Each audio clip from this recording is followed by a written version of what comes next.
मेरो कविताको शीर्षक छ एक छाके।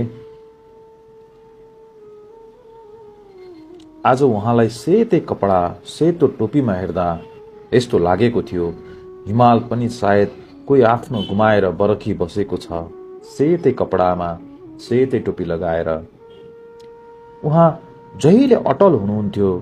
कसैको सामुन्ने कहिले आफ्नो शिर झुकाउनु भएन। आँखा पनि कहिले कसै सामु झुकाउनु परेन। उहाँलाई कहिले पनि यति कमजोर देखेनौं हामीले।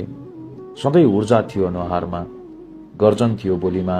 उहाँको एक आहटले पनि हामी थरथर हुन्थ्यौं डरले। उहाँलाई यति कोमल मनको देखेको मैले यो बेलामा नै हो। उहाँ पनि यसरी रुने कुरा मैले थाहा पाएको यही बेलामा नै हो। उहाँले किन कहिले पनि हामीलाई भोकै सुत्न नदिनु हुने रहेछ। खाना छोड्नु हुँदैन किन भन्नु हुने रहेछ। आज बल्ल बुझ्दैछु मैले। कहिले खाना नखाई कसैलाई बस्न र सुत्न नदिने मान्छे आज